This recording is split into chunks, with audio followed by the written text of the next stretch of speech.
Assalamualaikum warahmatullahi wabarakatuh. Bismillahirrahmanirrahim. Allahumma shalli wa sallim wa barik ala habibika Mustafa Muhammadin wa ala alihi wa sahbihi asma'in nama ba'du. Yang sangat saya hormati Profesor Fathul Wahid selaku Rektor Universitas Islam Indonesia. Di sini ada Bapak Dr.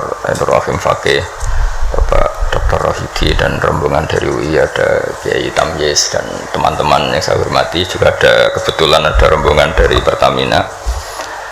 Saya nanti ngaji ya 7 item tentang kitab Syariatul wal Khalidah, dan nanti saya mohon Pak Rektor sambutan sekitar 15 menit, juga Pak On juga boleh curhat Pak Rohidi, karena tadi sudah cerita-cerita tentang problem gaya pengajaran Islam modern.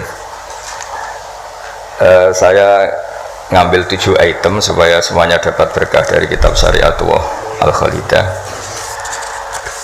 Pertama saya mau cerita atau menerangkan, ini nomornya ada urut tapi sesuai prioritas yang saya inginkan.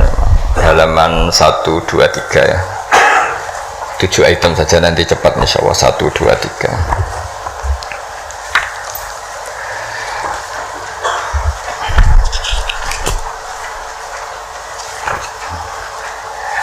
Nah, ini diterangkan di antara makalah ya, mutiara makalah yang disampaikan oleh Sayyid Hasan bin Ali, yaitu cucu Rasulullah SAW. Ketika ditanya oleh Imam Hasan Basri, kita tahu semua sanad Thariqah sebelum Sayyidina Ali semuanya lewat siapa? Hasan Basri. Terus di Jawa jadi Hasan Besari, jadi macam-macam itu. Tukang ngeleh jeneng Jawa itu. Itu diantara makalahnya itu malam yu'min bi qadaillah wa qadari khairihi wa syarrihi faqad kafara. Tapi waman hammala dzambahu rabbahu faqad fajara.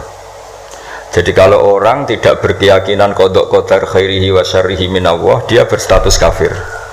Tapi orang yang mengkambing hitamkan Allah ketika dia dosa, faqad fajara. Dia itu orang yang enggak benar. Jadi ini sudah tengah-tengah, karena masyhur itu ada ulama ahli sunnah yaitu Imam Sanusi berdebat sama orang Mu'tazilah itu semalaman.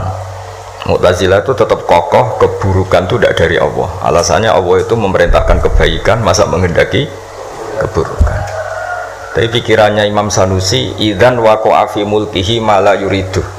Alam raya ini kan seringnya banyak maksiat daripada taat. Berarti di alam ini lebih banyak yang terjadi bukan kehendaknya Allah. Berarti Allah kalah dong kalau gitu, karena ingin baik ternyata yang terjadi buruk.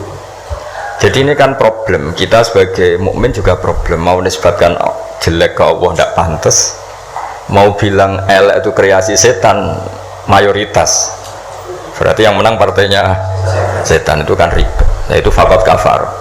Orang yang mengingkari qada qadar itu kafir. Tapi ketika kamu dosa kemudian bilang kehendak Allah, itu faqad fajara, kamu pecundang. Nah ini sudah tengah-tengah. Itu implementasi dia monggo mawon, sementing ini itu makalah-makalah yang disampaikan Sayyid Muhammad. Terus sekarang halaman 14 ya. Dia ngambil 7 item. Ini acak saja karena ya emang kan gak mungkin nih Pak On ngaji lagi, sudah sepuh ya. Udah ini teman saya lama, paling lama saya berteman di UI gitu Pak On. Ini bawaannya Pak Zeni dulu. Pak Zeni juga pernah ke sini. Itu kalau nekuni tafsir itu ya pusing. Enak yang tinggal baca.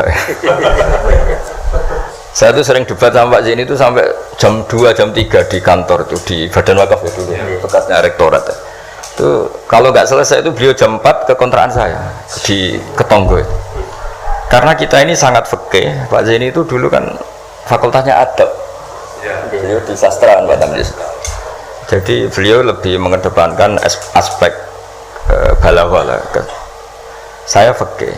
Misalnya gini, sama terjemah ini kalau bisa ya hebat, sudah bisa boyong. Misalnya az-zani la yankihu illa zaniatan, itu ayat hukum apa ayat faktual?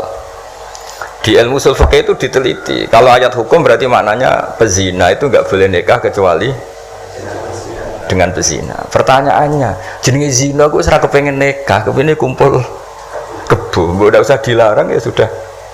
Ndak nikah kan, memang dari awal sudah kumpul kebo, ngapain nikah ya? Jadi kalau diharamkan gunanya apa? Mereka sudah tiap hari kumpul kebo. Apa itu ayat faktual? Maksudnya Allah cerita al-waqi'ah, waqi'atul hal. Kalau dalam ilmu usul fikih, waqi'atul hal itu gini. Jenenge wong zina iku trene ya untuk wong sing padha-padha zania. Kan gak mungkin zanen kenalan mbek hafidhah gitu. Hafidhah kenalan. Jadi karena masa lalunya itu temannya itu ya untuk ya itu. Jadi itu bukan masalah hukum tapi masalah faktual. Jadi kalau dosen ya untuk dosen kan, kira dokter ya untuk dokter kan, kira-kira gitulah. Orang itu akan mendapatkan sesuai komunitasnya. Kalau mahasiswa sesuai yang dipacar lah, orang akan menikah sesuai yang dipacar. Pacar terakhir Pak. Yang dulu-dulu kan gagal. Nah, itu bedanya jauh nanti. Kalau itu dianggap ayat faktual, maka nggak dianggap nasah mansuh. Tapi kalau itu dianggap ayat hukum, pernah ada hukum bahwa orang yang soleh nggak boleh nikah zania. Terus hukum itu dimansuh oleh ayat wa ankihul ayyama minkum wassolihin min ibadikum wa imai. Wah itu kan nggak bisa selesai. Mbok Sya'rawi, Mbok Imam Suyuti itu tidak akan selesai perdebatan seperti itu. Nah, kalau menurut asbabun nuzul ya mirip iya mirip enggak. Jadi dulu tuh sahabat dulu kan punya masa lalu lah. Di antara sahabat itu ada yang punya pacar perempuan cantik, namanya tuh Anak. Ketika dia sudah Islam, sudah baik, masih kangen sama pacar lamanya. Pacarnya itu di Mekah. Ketika Fatu Mekah ingat lagi. Jadi kayak mantannya sampean terus rondo neliling meneh.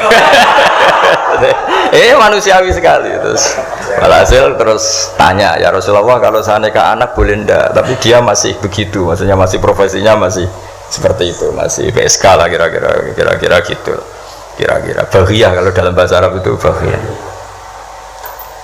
Terus karena si cowoknya ini sudah afif, sudah soleh, sama Quran dilarang, jangan kamu orang soleh kok nikah sama yang seperti itu. Nah, larangan ini itu larangan hukum apa larangan sosial apa larangan etika, itu perdebatannya ulama usul fikih. Kalau larangan hukum itu jelas keliru. Kelirunya justru Islam tuh ingin yang zania tuh nang nikah dan statusnya zania itu hilang. Makanya Nabi itu punya sekian sisi unik karena beliau kadang ngendikan hukum, kadang ngendikan etika, kadang ngendikan tadi faktual, waqi'atul hal. Misalnya begini, ada seorang zania. Ini saya cerita aspek fikih. Zania sudah hamil, dinikahi orang lain. Ini harus melahirkan dulu apa enggak? Hampir semua ulama bilang enggak usah karena enggak perlu ada apa? Iddah. Untuk zania enggak perlu iddah karena iddah itu kan untuk nikah yang sah. Tapi suatu saat Nabi itu pernah ditanya, ya Rasulullah, ada orang yang biasa kumpul kebo, lelaki dan perempuan bisa kumpul kebo, sekarang sudah nikah. Itu Nabi ngapresiasi dan beliau ngendikan qad kharaja min sifahin ila nikahin. Ya baguslah sekarang yang tadi malam mungkin masih berstatus kumpul kebo, gara-gara nikah sekarang kumpulnya sudah kumpul nikah. Jadi Nabi komentar qad kharaja min sifahin ila nikahin. Dia sudah keluar dari tradisi kumpul kebo menjadi tradisi yang baik, yaitu nikah. Hubungan intimnya sudah berstatus nikah. Makanya kita yang kiai itu kalau ada orang minta dikawinkan itu bingung. Bingungnya kalau langsung dikawinkan geger BKUA. Kalau ndak yang nakal loh. Justru kalau kayak kangkang nggak nakal itu nggak wajib menikahkan sekarang. Nanti 40 tahun lagi ya nggak apa-apa. Tapi kalau orang nakal itu malah harus. Kalau minta dinikahkan sekarang kok kamu ndak mau, kan bisa aja malamnya gitu lagi. Padahal kalau kamu mau menikahkan, kumpul malamnya nanti sudah halal ya sudah. Tapi kalau kamu ndak nikahkan, kumpul kebo dan kuncinya di kamu karena kamu disuruh. Jadi mau tidak mau terlibat. Makanya kalau dalam hukum mengislamkan orang itu nggak ada boleh waktu jeda. Misalnya ada orang kafir tanya, Gus Bak saya syahadatkan. Itu kok saya bilang sudah duduk dulu ngopi dulu. Itu saya ikut murtad. Karena membiarkan dia sekian menit dalam keadaan kafir. Yang saya bisa menghilangkan saat itu juga. Maka harus langsung disyahadatkan. Karena iqqa alal kufri kufrun, menetapkan kekafiran itu. Ya nggak boleh saya mandi dulu atau ngopi-ngopi dulu, nggak boleh, harus langsung. Di ibarat gini lah, kafir itu kan taruhannya neraka. Ibarat ada orang kecelakaan, kamu pas pakai celana pendek di jalan, kan nggak boleh kamu tak pakai baju dulu.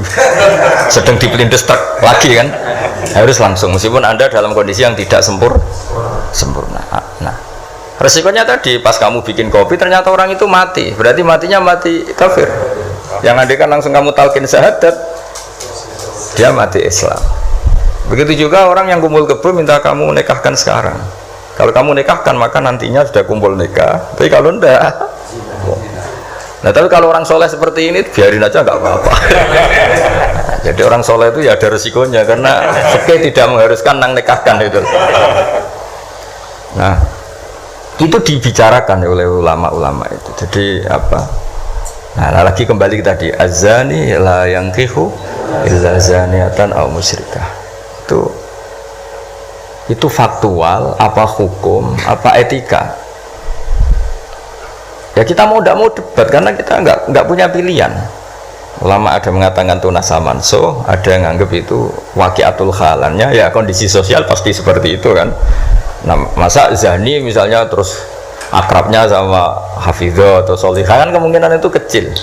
Kalaupun akrab ya mungkin yang satu nipu kan, pura-pura ada orang hidung belang kan. Nah itu mau tidak mau itu harus debat seperti itu. Terus kedua aspek yang sering saya debat dengan Pak Zaini itu aspek bahasa fikih. Bahasa fikih itu menuntut vulgar, nggak boleh kinayah, nggak boleh persemuan tarik. Kalau bahasa Pak Zaini karena beliau biasa kesusastraan itu lebih halus. Itu memang ya ribet. Ya karena kita sering tidak punya pilihan. Seorang lagi sering tidak punya pilihan. Nggak boleh misalnya zina itu dibahasakan tidur bareng, nggak boleh. Karena kalau tidur bareng dihukumi zina berarti orang yang tidur bareng tidak melakukan itu boleh dirajam kan. Itu kalau di fikih harus vulgar. Ada saksi yang menyaksikan itunya masuk sampai detail. Saksi ngerti tidur bareng atau berdempetan saja nggak boleh. Jadi ya agak kacau memang bahasa fikih itu mau tidak mau harus vulgar. Harus kayaknya orang-orang etik itu ndak mau. Nah, di sini terus misalnya ada masalah ketika aula mastumun nisa. Aula mastumun nisa itu bahasa sastra apa bahasa beneran itu? Kalau bahasa sastra berarti Quran itu sangat halus sehingga membahasakan jima itu lamastum. Nah, Ibnu Abbas berpendapat itu atau kamu hubungan intim sama istri kamu itu membatalkan wudu. Nah, ini yang kelompok-kelompok tertentu berpendapat gitu, makanya untuk batal nunggu hubungan suami istri. Tapi ada ulama mengatakan lamastum memang benar-benar nyentuh, jadi sekedar nyentuh tangan ini sudah batal. Jadi efeknya ini besar. Yang satu bilang lamastum kinayatun anil jima, sehingga untuk mengatakan batal harus nunggu jima. Yang satu ya memang lamisa, memang pegangan saja. Nah, terus jadi dua kelompok mazhab itu. Jadi memang perdebatan memaknai Quran itu ya mau tidak mau. Cuma kalau sama-sama ahli kan masih ada ringnya. Nah, sekarang yang ribet itu mau Quran isane terjemah melok nafsir itu musibah itu musibah besar. Nah karena Quran itu kalau bahasa itu diulang ini supaya maknanya itu begitu, kadang sama. Makanya kata Imam Ghazali ngulang itu karena sama. Misalnya gini ya, tak beri contoh ya, orang dosa itu pasti punya akibat ke orang lain, disebut ajroma. Ajroma itu melukai orang lain.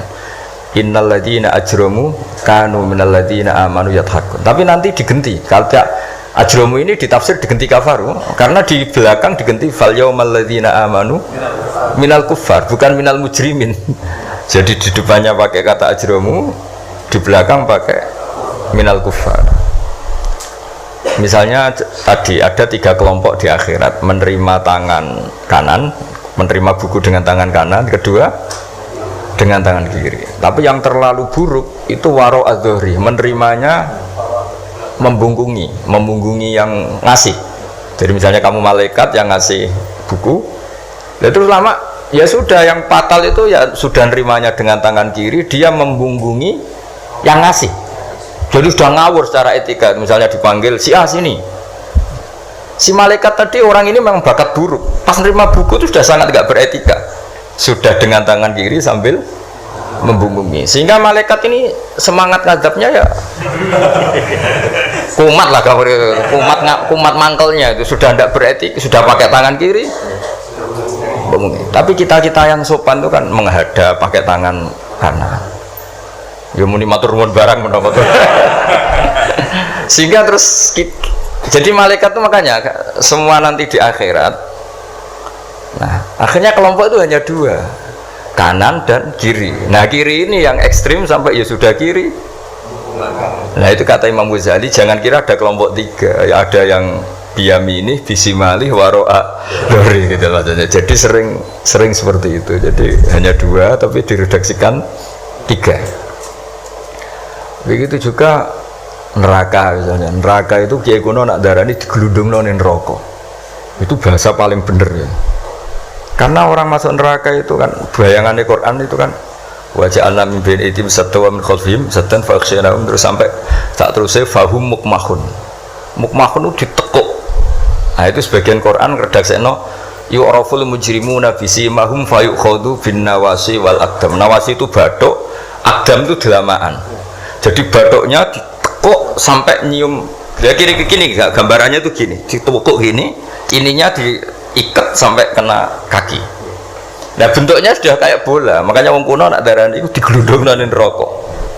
Kamu tidak usah praktek, maksudnya ini cerita. Tapi gambarannya memang gini. Inna ja'alna fi a'naqihim aghlal. Terus fahiya ilal athqan fahum mukmahun, ini di rantai, dicancang, dikenakan ini. Ya ini apa itu peragaan saja. Ya nanti nggak usah apa dipraktekkan.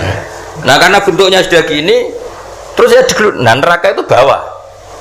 Ya neraka itu kan posisinya bawah. Melani darani munggah swarga karena surga itu naik, digeludung ning. Nah ini cerita kealimannya wali-wali dulu. Jadi bahasakan masuk neraka itu digeludung. Karena posisi sudah kayak bola itu, diikat dengan bentuk seperti itu kan. Nah redaksi yang di Yasin yang tadi akhlalan faya ila athqan fahum mukmahun itu ya sama dengan redaksi yang di surat Rahman yu'araful mujrimuna bisimahum fayukhadhu bin nawasi wal. Nah hal-hal seperti ini tuh, ini sekaligus saya curhat ya ke Pak Rektor. Jadi memang tafsir itu nggak orang yang menguasai Quran karena lafaz, kalau bahasa kasarnya lafaz jebakannya banyak. Maka kata Imam Ghazali dalam Ulumul Quran, fayadhunnu dzannun, orang mengira bahwa itu kelompok yang berbeda karena dengan redaksi yang padahal itu kelompok yang sama, karena Quran itu balaghah, Quran itu adab. Ya tadi keahliannya Profesor Zaini di sisi ini itu tahu. Jadi memang ya seperti itulah nangani Quran. Sehingga dulu Imam Syafi'i ketika ditanya orang boleh tayamum itu kapan? Ya kalau tayamum karena tidak menemukan air di padang Sahara, karena tidak ada air, sarannya nyari-nyari dulu, nyari-nyari air ke sekelilingnya ya. Kalau ada kafilah ya tanya-tanya bawa air enggak, baru kalau enggak menemukan baru tayamum. Ketika ditanya mat dalil ala dalik, lalu dalilnya apa? Imam Syafi'i dengan enteng baca falam tajidumaan, kemudian kamu tidak menemukan air. La yuqalu liman lam yatlub lam yajid wa innama yuqalu lam ya'rif. Di mana-mana tidak menemukan ya sudah mencari, baru namanya tidak menemukan. Bagi yang belum pernah mencari tidak bisa dikatakan tidak menemukan. Jadi itu la yuqalu liman lam yatlub lam yajid. Bagi yang belum pernah mencari namanya tidak menemukan, tapi namanya tidak tahu. Nah, itu contoh-contoh ijtihad Qur'ani ya. Jadi ya lafadznya Quran hanya falam tajiduma'an, tapi namanya tidak menemukan berarti ada sabqit tolab, mesti dimulai mencari. Nah itu yang kita kaji di kitab Syariatul Al-Khalidah ya. Terus berikutnya ini ya acak saja, nggak sampai 7 ya nggak apa-apa, sekenanya aja. Ini kan curhat susahnya terjemah. Makanya terjemah itu antar orang alim ya beda, bodoh sama alim tambah beda. Cuma yang satu ngawur lah, yang nggak ngerti ngawur itu kalau tidak tahu kok. Ya, halaman 42. Nah, ini yang masalah kias. Fannasu wa ingkana khoson lakinnahu yasiru aman. Nas itu meskipun waqiahnya itu khusus, lakinnahu yasiru aman, pada akhirnya menjadi umum. Ya. Menjadi umum itu karena mau tidak mau ada kias. Kias itu analog, nopo? Atau pola. Misalnya gini ya, yang dicontohkan di sini misalnya Nabi memang hanya ngendikan layak tilqadi wa khutban. Enggak boleh seorang hakim memutuskan hal-hal yang krusial dalam keadaan emosi. Khutban itu emosi yang sangat. Lalu kiasnya apa? Rektor juga nggak boleh dalam keadaan emosi bikin keputusan, kiai juga nggak boleh, suami juga nggak, siapapun nggak boleh. Cuma yang sering bikin keputusan otoritatif itu kan qadhi, hakim. Jika Nabi hanya ngendikan al-qadhi. Lalu lama mengatakan khutban itu kenapa tidak boleh? Karena orang kalau emosi itu akalnya agak mati, paras lah gitu. Lalu itu tidak harus pas emosi ya, ulama menamakan terlalu syahwat ya nggak boleh, terlalu lapar ya nggak boleh, hakin ngempet nguyuh ya nggak boleh, ngempet ngising. Sehingga kata khutban kemudian diganti fi halatin yasu'u khalquhu fiha, dalam keadaan yang dia nggak begitu normal. Di antara nggak begitu normal, terlalu syahwat ya nggak boleh, terlalu emosi nggak boleh, terlalu lapar, lalu nahan kencing, nahan BAB dan sebagainya. Itu lafadz itu wan nasu wa ingkana khosan nas, meskipun khusus yaitu Allah Nabi hanya ngendikan khutban, tapi nanti menjadi umum berdasar hukum apa? Qiyas. Nah di sini Pak Ainur Rahim Fakih yang sering kita beda ya. Misalnya ini bukan meng-NO-kan yang Muhammadiyah atau Muhammadiyahkan NO, karena kalau kita ini biasa saja. Orang NO ya pasti Muhammadiyah kan umat Kanjeng Nabi Muhammad sallallahu alaihi wasallam. Orang Muhammadiyah ya pasti dengar NO lah karena gerakannya ulama. Masa ada mendengar ulama? Tapi setelah jadi ormas ini jadi yang NO tidak Muhammadiyah, Muhammadiyah tidak NO. Misalnya kamu NO ditanya Allah, akun tamin umati Muhammad, ya naam. Itu bahasa Arab umati Muhammad itu. Terus Muhammadiyah takut iki anut sapa ya anut ulama. Jadi tapi wong nganggur geger ya sana. Nah kita termasuk yang nggak nganggur, jadi rapati geger. Saya beri contoh. Nabi itu ketika habis sholat itu akbala ali Nabi wajih, langsung berputar menghadap ke kita. Jadi kalau di Indonesia langsung menghadap ke timur. Itu ada yang mempraktekkan dan itu bagus, jelas semua teks hadis seperti itu. Tapi di beberapa hadis itu insorofaan yamini, kadang insorofaan simali. Karena begini, Nabi itu kalau sholat itu orang yang dari 7 kilo, 8 kilo semuanya lari kepengen makmum Kanjeng Nabi. Sehingga kalau makmum Nabi ini bahaya ketika itu ada sefurawuh. Alhamdulillah memang janjian rawuh. Kersane jejer Pak Tamyiz podo kiai ini. Jodoh berarti kiai tenan. Kiai jejer kiai. Nggih putrane Mbah Mun. Dokter.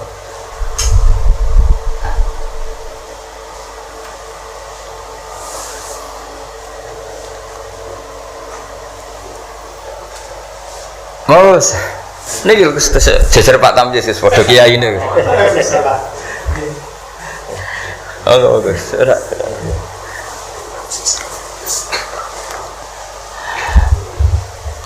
Ya saya teruskan ya. Jadi ternyata di syurahul hadis, para pensarah hadis ketika Nabi menghadap ke timur, dan itu ya banyak yang meraktekkan dan menurut saya tidak masalah.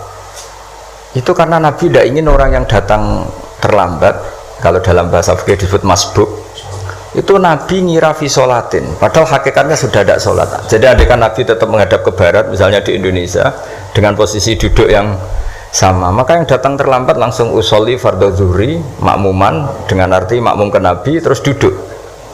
Nah kalau dia makmum padahal Nabi nyatanya sudah selesai, itu sholatnya tidak sah karena menggantungkan sholat atau iktimam dengan orang yang sudah tidak sholat. Nah sehingga gerakan Nabi ini dianggap maklumat kalau beliau sholatnya selesai. Nah karena filosofinya itu maklumat kalau sholatnya sudah selesai, ada yang milih memang benar-benar ke timur juga maklum, kan gak mungkin sholat madhab ke timur, sehingga yang datang tahu. Terus ada yang milih ngalor.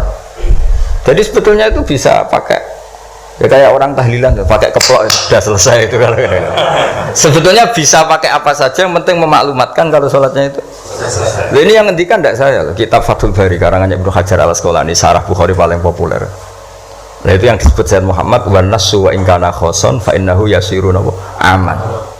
Ya kayak tadi misalnya laik til qadi wa huwa khutban, kemudian khutban ini memasukkan semua kondisi yang kita kurang fit. Itu tidak boleh bikin apa? Keputusan. Qadi ya juga kita ganti. Tidak harus qadi, Pak Rektor, Pak dosen, seorang suami kalau bikin keputusan jangan dalam keadaan yang khutban atau ngempet nguyuh, ngempet ngising, hakin itu. Kalau dalam bahasa Arab hakinan itu.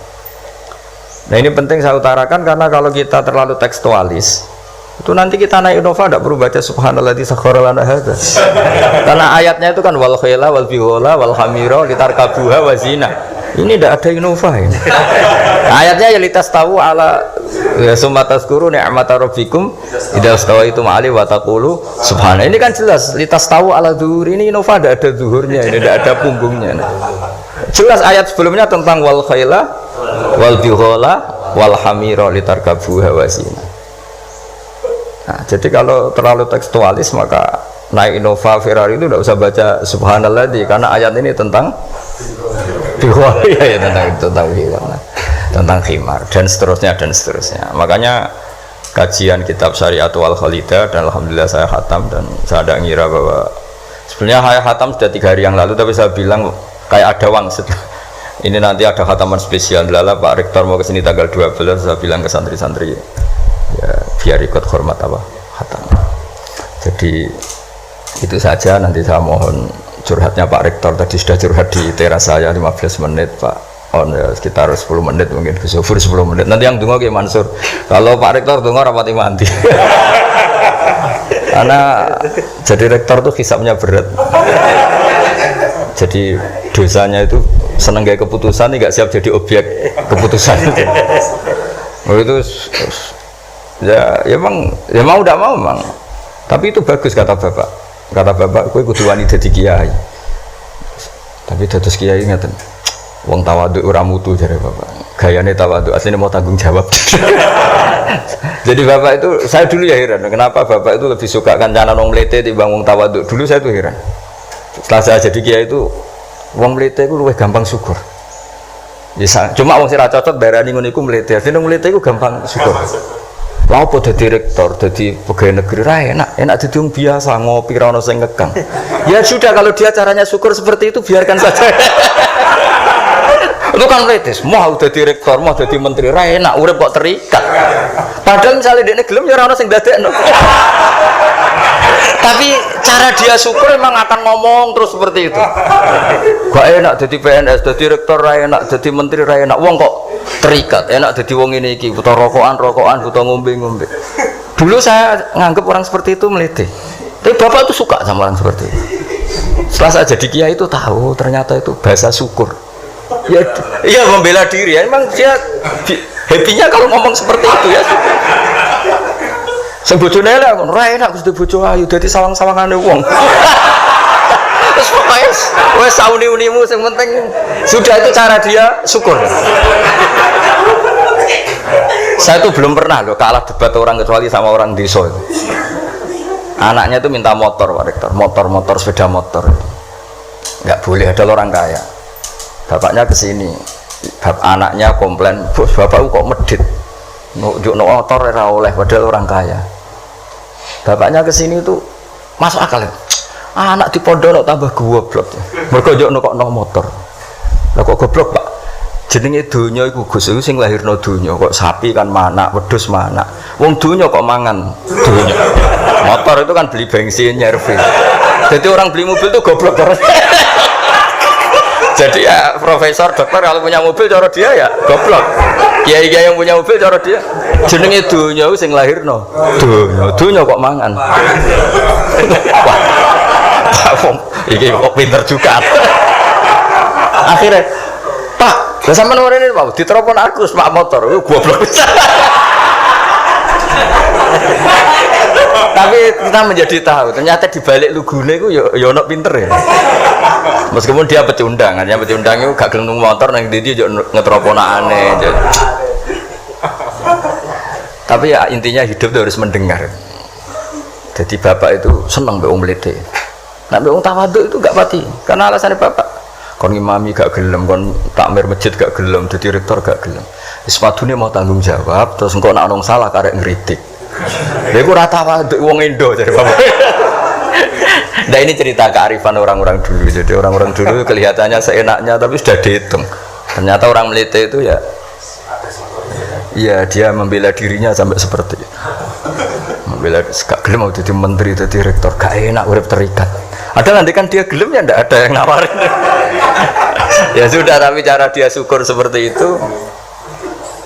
Bisa mohon sekali lah ini khataman syariat wal khalidah. Mungkin saya mohon Gus Gofur untuk cerita hubungan Mbah Mun dengan Said Muhammad yang Pak Rektor sama Pak Oni curhat. Monggo secara berurutan kalau mohon sekali supaya semuanya dapat berkah dari Said Muhammad bin Alawi Al-Maliki Al-Hasan. Monggo.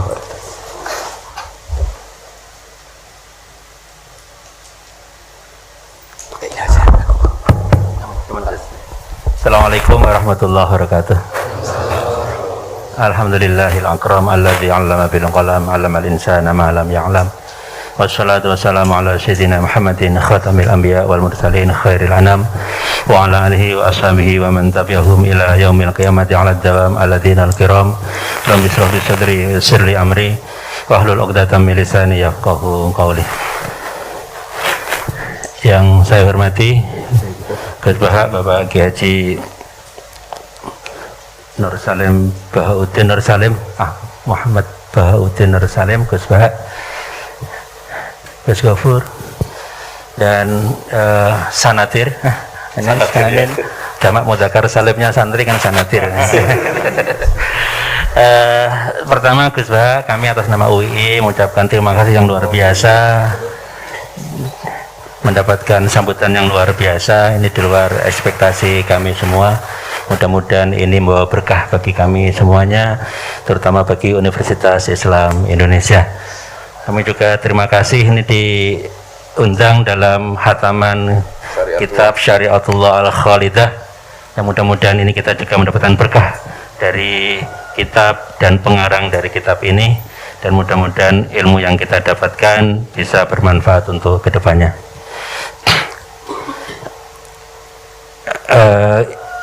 Gus Bahak dan Gus Gofur dan semua santri, saya ingin manfaatkan kesempatan ini untuk cerita sedikit terkait dengan UII ini. Tadi Gus Bahak sudah cerita terkait dengan Prof. Jaini. Prof. Jaini itu salah satu rektor UII yang dulunya juga rektor UIN Sunan Kalijaga, dan bersama dengan Gus Bahak sudah menerjemahkan Al-Quran.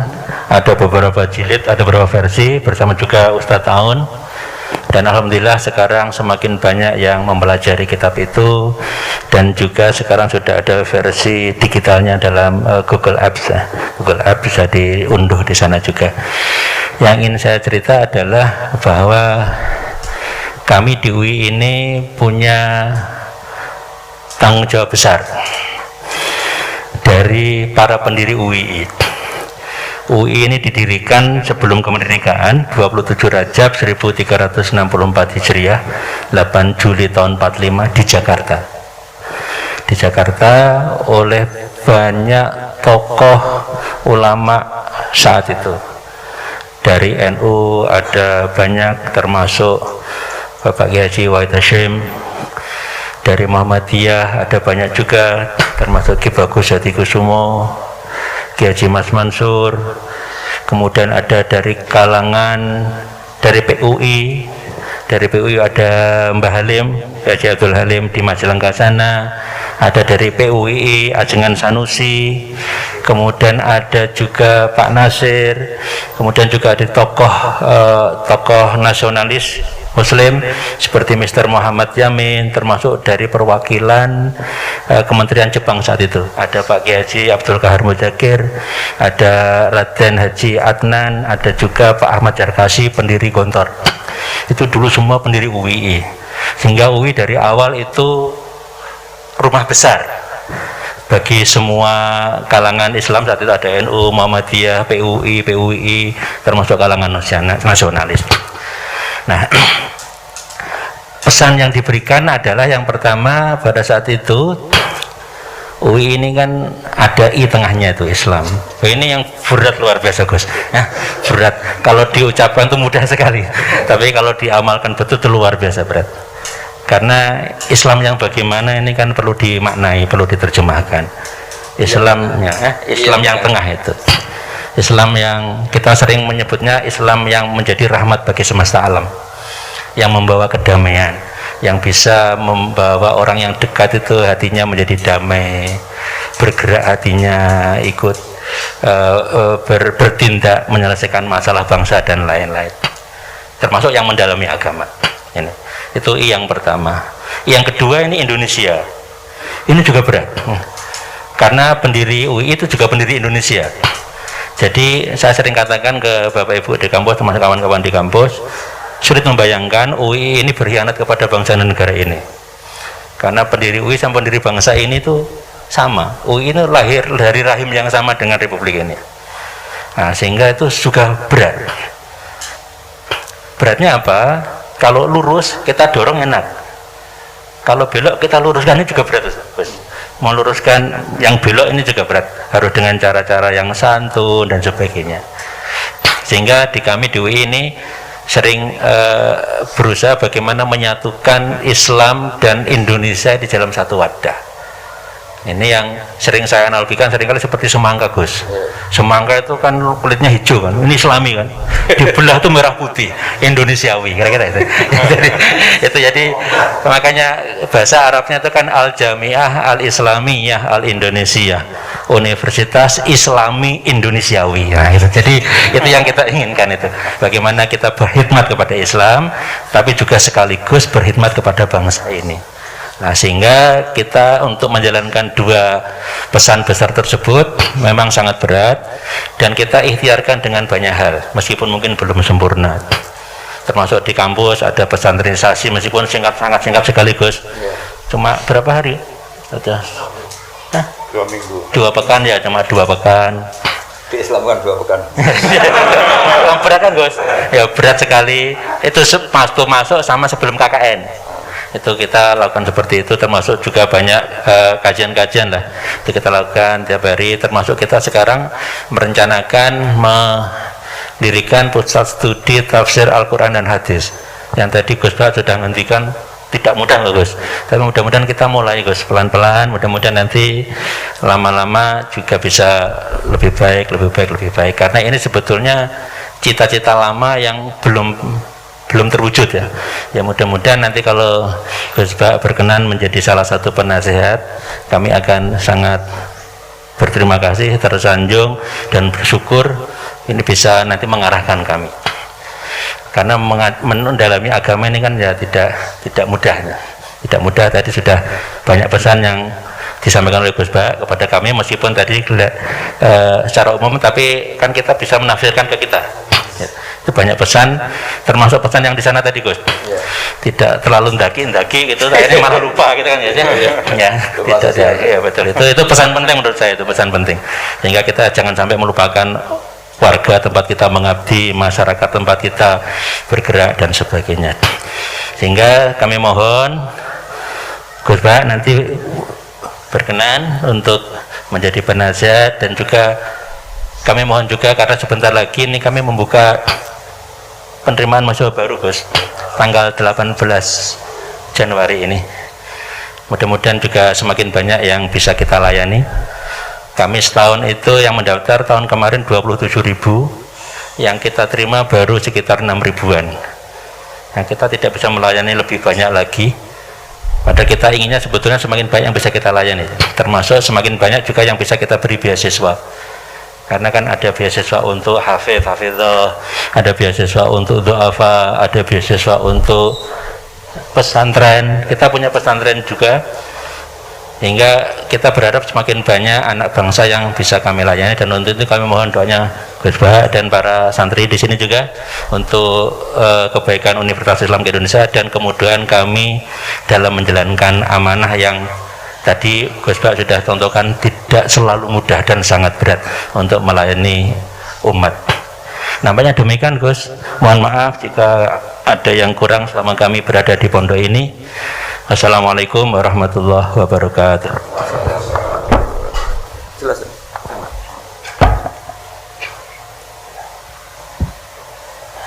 Bismillahirrahmanirrahim. Assalamualaikum warahmatullahi wabarakatuh. Waalaikumsalam warahmatullahi. Alhamdulillahirabbil alamin. Asyhadu an la ilaha illallah wa asyhadu anna Muhammadan abduhu wa rasuluh. Allahumma sholli ala Muhammad wa ala ali sayyidina Muhammad. Apa yang diaturkan oleh Gus Bah itu memang sudah dilakoni oleh Gus Baha untuk dihadirkan oleh Allah lewat Profesor Zaini untuk mengemban amanah di UI bersama-sama. Karena melihat di UI itu lahan yang luar biasa, karena terdiri dari beberapa mahasiswa yang terdiri dari beberapa kampung, dan insya Allah mereka nanti pada masa mendatang menjadi orang yang lebih baik untuk memperbaiki warga negara Indonesia yang sangat banyak ini. Makanya kami di UI senang sekali atas kesanggupan Gus Baha itu semuanya. Sudah dilakukan, sudah beliau membuat tafsir dan terjemahannya dengan Profesor Zaini. Lama itu, setiap hari itu kan, setiap hari datang ke UII beliau itu, Gus Baha itu tanpa diundang tapi datang beliau. Kalau orang-orang sekarang kan harus diundang, karena wujud undangan itu tentu ada konsekuensi logisnya dari undangan itu. Tapi beliau tanpa memikirkan itu, karena beliau tentu sudah mendapatkan dibayar oleh Allah yang lebih. Buktinya beliau sekarang sudah punya pondok juga di Jogja. Di mana? Di Jogja, di Jogja juga. Sudah punya pondok. Ini memang barokah dari Allah Subhanahu wa taala. Oleh karena itu, Bapak-bapak dan adik-adik yang saya hormati, doakanlah mudah-mudahan Allah memberikan kekuatan untuk membina mahasiswa-mahasiswa di UI menjadi mahasiswa yang beriman, berilmu berdasarkan iman kepada Allah Subhanahu wa taala, sehingga Pak Rektor bukan menjadi ringan, tidak, malah berat.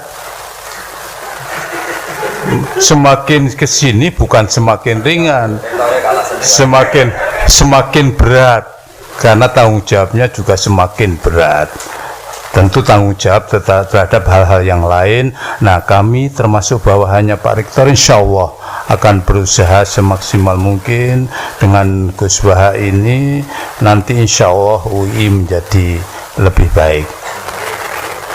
Silahkan, ini saya juga membawa Pak Rohidin itu, Pak Rohidin yang sebelah sana itu, Bu. Nah, Pak Rohidin, silahkan Pak Rohidin. Iya, kamu fadhol. Assalamualaikum warahmatullahi wabarakatuh.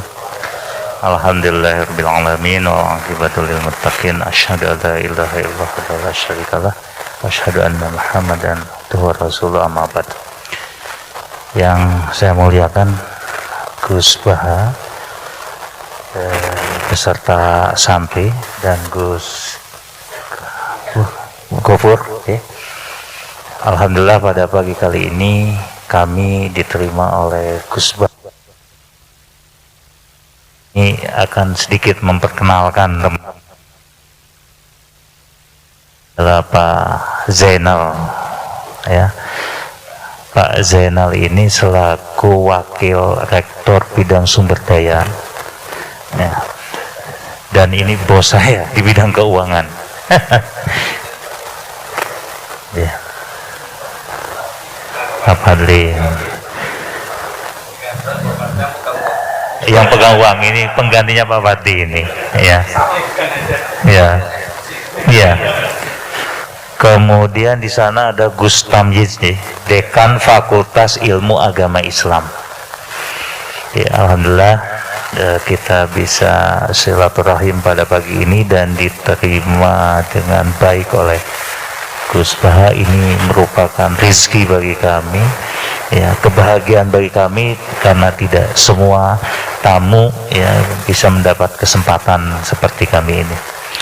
Dan yang kedua, kami mohon maaf ya Universitas Islam Indonesia bahwa nanti pada mulai tanggal 18 Januari kami mulai menerima mahasiswa baru ya dari anak bangsa dari Indonesia dan juga dari negara-negara lain ya, yang insya Allah peminatnya juga sangat luar biasa, dan kami mohon doanya ya doanya dari Gus Baha, kemudian dari santri agar animo masyarakat yang terhadap UII itu menjadi semakin besar, dan UII merupakan salah satu pilihan dari sekian pilihan perguruan tinggi Islam ya, karena UII adalah rumah bersama, dan di UII itu hidup damai ya, sekalipun berbeda mazhab fikih ya.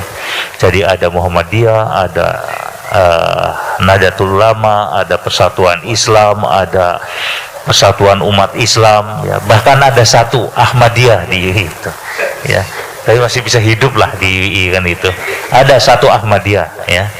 Tapi itu nggak berkembang-kembang, cuma satu aja gitu kan, sampai nanti insya Allah pensiun lah gitu ya, ya sampai pensiun, mudah-mudahan tidak berkembang loh kalau yang itu.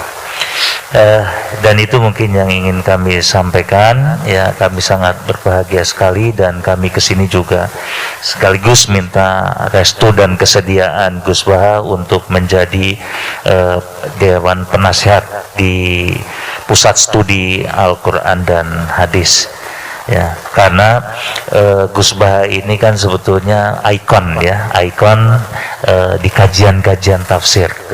Kita bisa melihat ya, follower Gus Baha sangat luar biasa di YouTube ya, ketika beliau menyampaikan tausiah, menyampaikan pengajian dan sebagainya.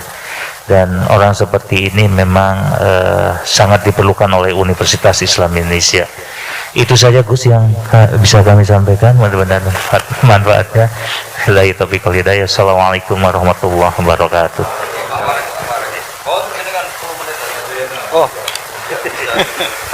Assalamualaikum warahmatullahi wabarakatuh. Alhamdulillah wa syukurillah, la haula wala quwata illa billah. Terima kasih kesempatan. Ini tidak terduga saya diminta untuk berbicara di sini. Ya, ini memang yang dikasih wewenang tanggung jawab di UI terkait dengan keuangan. Tidak hanya keuangan Gus, tapi juga sumber daya yang lain. Jadi ada keuangan, ada sumber daya manusia, ada sarana prasarana. Itu semuanya harus saya kelola gitu ya, supaya bisa bermanfaat untuk seluruh warga UI. Itu pekerjaan yang tidak mudah. Beruntung kami punya rektor yang luar biasa. Jadi agak aman gitu.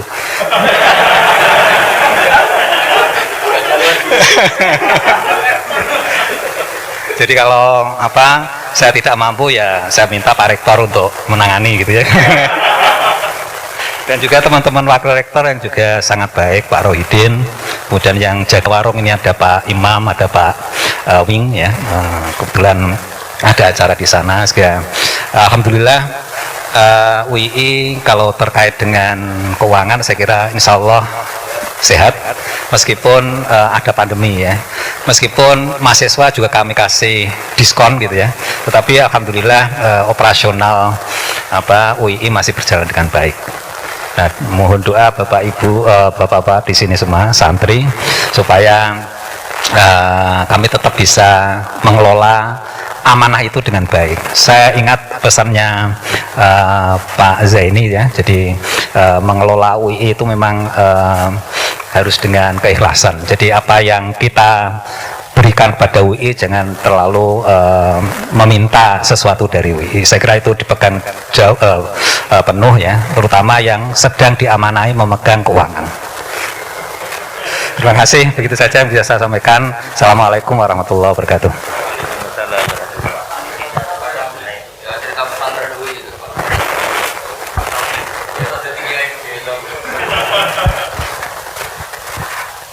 Assalamualaikum warahmatullahi wabarakatuh. Alhamdulillah wassalatu wassalamu ala Rasulillah Sayyidina Muhammad ibni Abdillah wa ala alihi washabihi wa mawala, amma ba'd.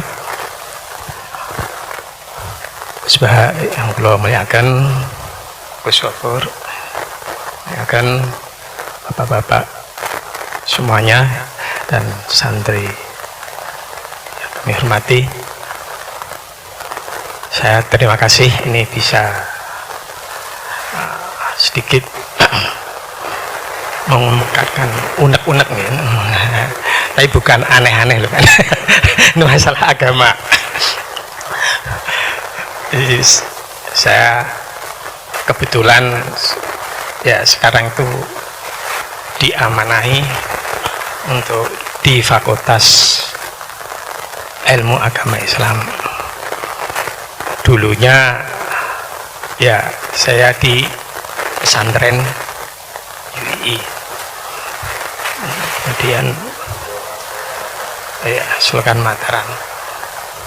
Saya ya kemungkinan saya asli Melangi. Jadi Melangi itu banyak sekali santri yang tempat almarhumah Mbah Kiai Maimun Jubair dulu. Jadi hampir kalau tidak di Lasem ya di Sarang. Kemudian ya hampir semuanya sana kan. Di Jogja itu Melangi ya santri. Kemudian diamanai untuk di Fakultas Ilmu Agama Islam. Alhamdulillah sekarang Fakultas Agama Islam itu ada 3 prodi, dari prodi Ekonomi Islam, kemudian prodi Ahwalus Syakhsiyah, dan untuk 4 tahun ini hampir kalau masalah mahasiswanya ya kita tidak bisa diterima semuanya, jadi kita tetap pakai tes masuk. Kemudian juga sudah sampai sekarang itu mendirikan ada program doktor hukum Islam, jadi doktor hukum Islam dengan yang kedua ada magister studi Islam. Jadi itu perkembangannya UI. Jadi kalau masalah mengenai, kalau dulu ya Fakultas Agama Islam itu mahasiswanya cuma 100-150, tapi sekarang itu sudah di atas 500. Jadi tiap tahunnya itu menerimanya itu di atas 500. Kalau plus untuk untuk program doktor dan S2 itu sudah hampir 650-an tiap tahun. Jadi kalau dulu yang namanya kadang-kadang Fakultas Agama itu dipandang sebelah mata. Jadi ini Fakultas Mustasafin. Tapi kalau sekarang alhamdulillah kita berani dengan fakultas lain, jadi minat orang istilahnya belajar agama dan itu adalah tinggi sekali. Ini yang saya sampaikan, dan alhamdulillah sekarang rektornya juga dengan agama juga tidak enggak ada agama itu yang tapi kalau di UI insya Allah Gus Bah masih seperti itu. Jadi yang ngotak-atik biasanya dari UIN.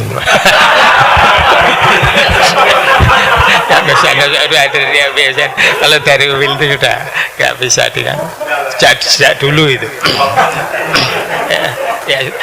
Ya, ini kurang lebihnya mohon maaf. Assalamualaikum warahmatullahi wabarakatuh.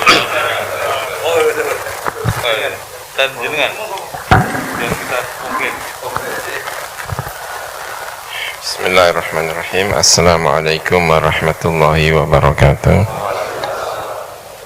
Bismillahirrahmanirrahim. Alhamdulillahirabbil alamin.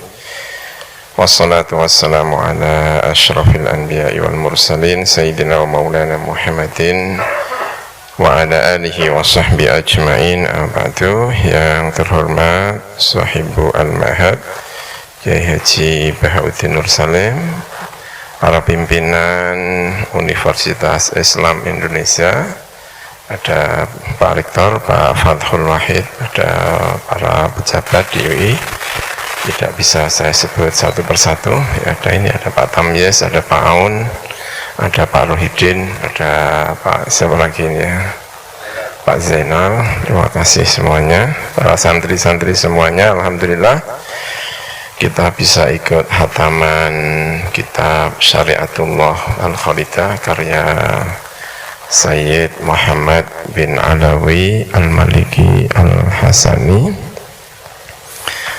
Mohon maaf saya terlambat ya, semalam juga masih di Kerapia ya, takziah di Gus Najib ya, pulang larut pagi-pagi,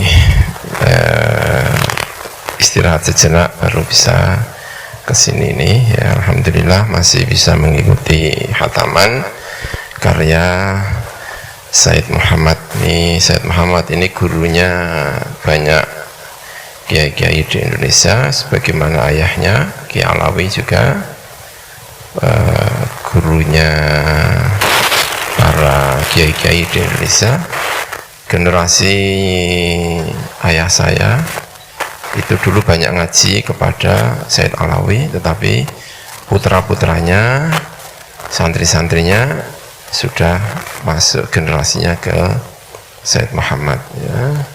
Kalau ayahnya dulu masih ngaji di Masjidil Haram karena masih dan tahun 1924 Wahabi menguasai Wahabi menguasai Mekah itu kan tahun 1924 ya, itu baru menguasai. Jadi era-era sebelum itu, bahkan era-era sesudah 1924 itu sebetulnya juga para kiai-kiai, para ulama-ulama masih ngaji di Masjidil Haram ya, masih ngaji. Abah itu masih menangi ngaji di Masjidil Haram. Tapi eranya Sayyid Alawi itu mengeras ya, eranya. Kalau Abah sih diantaranya ya memang memang saatnya mengeras. Memang Wahabi sendiri sudah sangat-sangat keras pada saat itu, sehingga ini Sayyid Muhammad tidak lagi mengajar di Masjidil Haram, tetapi mengajar di dalamnya, yaitu di Rusaifah atau di mana itu ya. Itu Sayyid Muhammad Alawi Al-Maliki. Ayahnya kira-kira ya satu kurun lah dengan At-Turmusi, Syekh Mahfud At-Turmusi, itu juga masih ngajar di Masjidil Haram ya, masih ngaji di Masjidil Haram. Sayyid Muhammad sekolahnya di Mesir ya. Sebetulnya Sayyid Muhammad itu adalah akademisi karena beliau itu sekolahnya runut formal sampai S3 itu di Al-Azhar. Akrab dengan Masjid Ar-Rifai namanya. Makanya buku-bukunya Sayyid Muhammad itu banyak dijual di Ar-Rifai. Beliau kalau ke Mesir juga datang ke Masjid Rifai, itu salah satu masjid yang sampingnya Al-Azhar, pusat Thariqah Rifaiyah atau apa itu ya.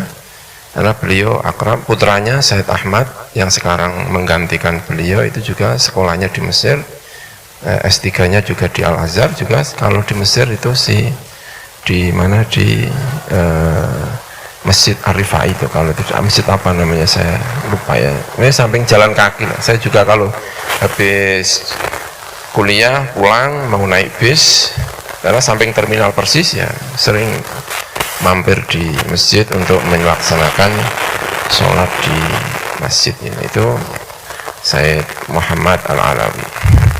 Nah kemudian katanya ya, tapi ini jangan di ini ya, saya juga khawatir salah kan?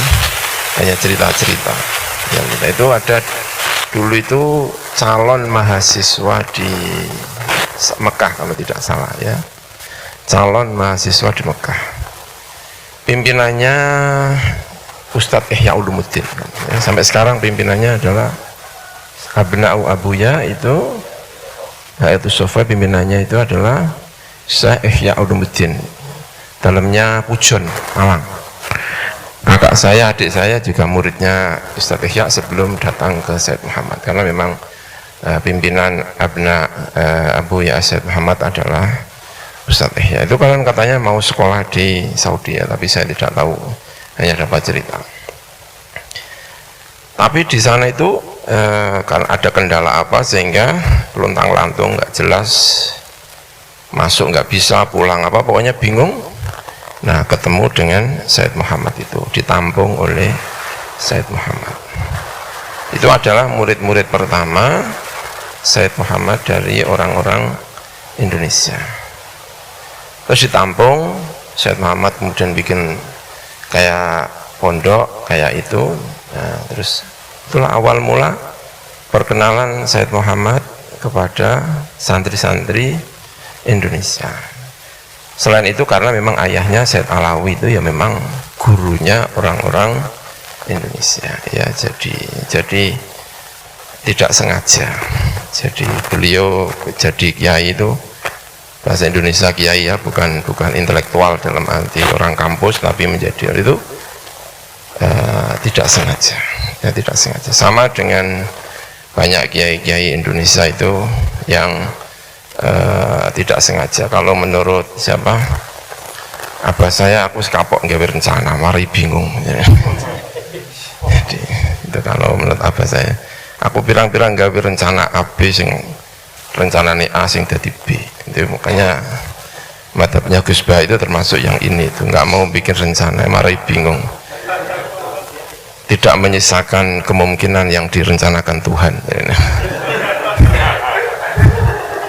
Jadi banyak rencana, makanya itu setengah tidak rencana, dan itu memang cocok dengan Mbah Maimun. Mbah Maimun itu juga memang tidak begitu ya rencana, tapi rencananya itu sekian persen, tapi banyak untuk menyerahkan diri kepada Allah Subhanahu wa Ta'ala. Jadi nopo terserah nanti gimana. Itu yang terkenal Mbah Maimun itu nggak mau ngitung kelopo, itu kan nggak mau kelopo dihitung, itu jumlah itu kelopo kok mbok hitung sih, mbok jiko mbok anu karek piro malah mbok hitung tinjarno lah wes.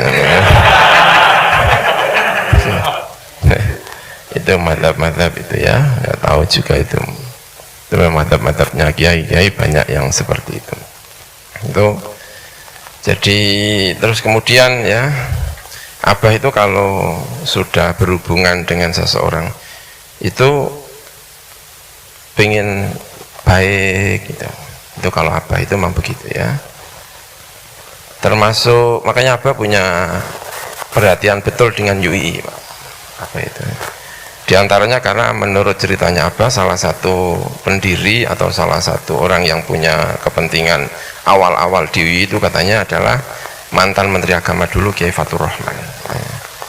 Nah, Kiai Fathur Rahman itu anaknya Kiai Kafrawi. Kiai Kafrawi itu dalamnya berak-urak. Kiai-kiai sarang itu banyak dulu itu ngaji kepada Kiai Kafrawi sebelum jadi Qadhi di Tuban, dan itu anaknya yang kemudian menjadi Menteri Agama. Konon katanya setelah pensiun atau apa itu pindah ke Jogja atau seperti apa, pokoknya kalau ketemu UI selalu yang ditanyakan itu adalah UI itu dulu itu ada sarang itu pokoknya Kiai Fathur Rahman, mantan Menteri Agama, itu posisinya di mana ya di UI itu dulu, katanya itu ikut-ikutan di UI gitu katanya, gitu Menteri Agamanya kan setiap kali ketemu dengan UI mesti yang ditanyakan adalah Kiai Fathur Rahman. Saya wallahu alam ya tidak tahu ceritanya seperti apa gitu. Karena apa itu kalau sudah berhubungan dengan seseorang itu memang kepingin baik, kepingin langgeng, kepingin apa. Nah, apa itu akrab dengan Sayyid Muhammad itu diantaranya karena begitu berhubungan, karena berhubungan dengan Kiai Alawi. Lalu Sayyid Muhammad datang ke Indonesia, mampir di rumahnya Abah, terus Kak Ubab itu dikirim. Sejak saat itu tidak pernah putus dari Sayyid Muhammad. Pokoknya kalau anaknya itu pulang, itu harus dikirim salah satunya. Jadi selama Sayyid Muhammad itu hidup, tidak pernah putranya sejak Kak Ubab itu tidak pernah, tidak ada. Pokoknya kalau ke Mekah mesti Sayyid Muhammad harus anaknya harus ada di sana. Nah saya itu kenapa kok di Mesir? Ya karena saya waktu itu sudah besar, kakak saya masih di sana, saya jadi nggak wajib. saya adik jauh dari Kak Kamil boyong ya saya pasti di Sayyid Muhammad. Saya punya kebebasan dan disuruhnya saya misalnya kamu nggak gampangannya kamu nggak wajib, kamu masih ada stoknya. Nah, itu kakak saya Kak Kamil ya, adik saya yang sudah ya ada yang kesana ada yang banyak itu banyak, tapi apa wajib karena kalau ada hubungan dengan itu alakohnya itu kuat sekali. Makanya Sayyid Muhammad itu diantara orang Indonesia paling disenangi itu Mbah Maimun. Kenapa? Karena itu tadi hubungan itu. Karena ada yang orang kapok jadi santri kan ada. Bapaknya santri, anaknya itu kapok, anaknya gak di santri, anaknya kapok. Karena gak enak itu enggak. Masuk saya disuruh ke Lirboyo karena akrabnya dengan mana? Mbah Abdul Karim, Mbah itu Gus Bah juga pernah dikirim ke Lirboyo sama Abah untuk sama kakak saya itu, saya juga disuruh Lirboyo. Dan khas kalau kamu ke Lirboyo yang penting gue pokoknya ziarah karo guruku, jadi orang pikir ngaji nih jadi ada agak khas-khas itu ya, Masya Allah. Jadi itu ini ya, jadi kalau ini kemudian apa namanya kita belajar kepada siapa, Sayyid Muhammad, fikihnya Sayyid Muhammad, beliau itu Maliki tetapi muridnya orang-orang Syafi'iyah, itu Sayyid Muhammad, dan itu bisa. Makanya salah satu ciri dari santri-santrinya Sayyid Muhammad itu ya mesti mengenal madhab, biasanya mengenal madhab A, mengenal B, karena gurunya itu Maliki, muridnya itu Syafi'i. Dan itu sebenarnya tradisi-tradisi kuno ya, tradisi kuno misalnya Ibnu Hajar Al-Haytami itu punya murid namanya Ali Al-Qori, itu orang Hanafi tapi gurunya adalah Syafi'iyah. Imam Syafi'i muridnya Imam Malik, muridnya Abu Hanifah. Jadi wajar-wajar. Makanya dulu waktu musyawarah, saya dulu satu musyawarah sama Gus Bah, tapi beliau raisnya, saya anggota musyawarah. Itu salah satu pidatonya Gus Bah yang saya kenang waktu itu, diantaranya itu termasuk sopan kepada mu'alif itu adalah membantah mu'alif.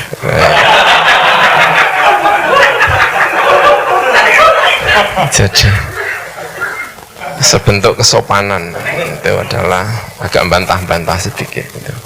Jadi sampean kalau bantah-bantah kepada Gus Bah itu termasuk salah satu kesopanan. Caranya sopan ini ya. Terima kasih sekali sudah ngaji kepada ini ya, kitab Syariatullah Al-Khalidah, salah satu bentuk pendidikan Sayyid Muhammad mengenai fikih, bahwa kita ini memang patut sekali untuk belajar fikih karena tradisi kita memang tradisi fikih dikayakan oleh berbagai ini tarikh tasyrik, tentang khilaf, tentang sejarah tasyriknya, tentang tokoh-tokoh yang punya jasa penting di dalam fikih kita dipelajari dengan baik. Saya juga terima kasih pagi ini bisa hadir dan bisa ketemu dengan anggota ini ya, pimpinan di UI, karena saya dulu juga pernah ngajar di UI beberapa saat. Itu juga tidak sengaja, saya dulu sudah pesan mau jadi dosen di UI, mau menjadi dosen tetap di UI, tapi Allah berkehendak lain. Setiap kali mau daftar itu nggak jadi terus. Rupanya saya disuruh pulang ke sarang, rupanya itu ya. Saya sudah sempat ngajar, sempat beberapa semester ya ngajar di UII. Saya juga berencana memang, karena saya tinggal di Jogja, KTP saya Jogja, kata Pak ya biarlah saya di UII, tapi setiap kali ada itu nggak jadi sampai ditutup gitu. Ya beneran, saya nggak, ini sama Gus Bah ini kalau nggak percaya. Nah setelah ditutup itu ternyata kemudian saya itu pindah ke sarang. Jadi makanya agak percaya dengan tadi itu, unsur-unsur yang dikehendaki Gusti Allah itu seringkali lebih kuat daripada apa yang kita rencanakan. Itu kadang-kadang memang begitu itu. Sudah berencana, sudah ini pulang ambil ini ya itu tadi, terus pindah ke sarang Pak Tamis itu. Ya alhamdulillah, ya sama dengan Gus Bah inilah. Tahun 2005 saya pulang, abah beliau wafat, saya juga ikut sholat nyolat di sini. Itu kemudian diumumkan Gus Bah yang ada di Jogja itu harus pulang ke Indonesia, ke Naruan, ya sudah di Naruan. Ya, saya pindahnya juga agak dramatisir sebenarnya. Abah saya itu, saya di Jogja, saya ketua LBM PWNU Yogyakarta. Ya sudah basul masail di rumah. Abah itu haji, ya Abah itu haji. Terus ada tanah itu Gus, tanah itu, ini tanah saya main ke sarang ngajar apa tanah, terus saya beli. Nah, beli itu jangan kasih tahu, pokoknya beli jangan ada yang kasih tahu Abah kalau saya beli tanah itu. Ya kan, terus pokoknya pengen beli, pengen apa gitu kan, itu gang 1 hari atau 2 hari Mas, itu ditelepon dari Saudi, Fur katanya kowe tuku tanah ya. Nggih Pak. Ini dapat wangsit dari mana ini ya? Masya Allah, udah itu nggak usah kamu bayar, saya yang bayar, pokoknya kamu itu selesaikan sarang. Ya terus ya pindah sarang, nggak mimpi. Ya itu gara-garanya UI ditutup itu, terus ada tanah itu. Saya tanya pengumumannya penerimaan dosen baru, sudah ditutup katanya. Ya sudah, berarti pindah itu memang. Jadi ada banyak yang tidak sengaja disengaja itu. Makanya kalau melihat Gus Bah mesti banyak tidak sengajanya, kan wajahnya itu kan wajah tidak sengaja itu. Ya kita ini tidak sengaja. Kalau ini, tapi ini jangan Pak Rektor. Kalau tugas Pak Rektor itu yang memang yang sengaja agak beda ya. Kalau dalam hikamnya itu orang tidak boleh memaksa diri untuk masuk dalam satu makom sampai Allah sendiri yang menentukan makomnya. Jadi kalau masih makomnya sengaja, jangan pindah ke yang tidak sengaja, itu bisa berabe. Rektor enggak sengaja itu ya rusak itu kampus. Ya, taunya memang berbeda-beda. Ya, saya kira itu Gus yang saya bisa sampaikan. Mohon maaf, terima kasih atas pertemuan pagi ini. Wallahul muwaffiq ila aqwamit thoriq. Wassalamualaikum warahmatullahi wabarakatuh.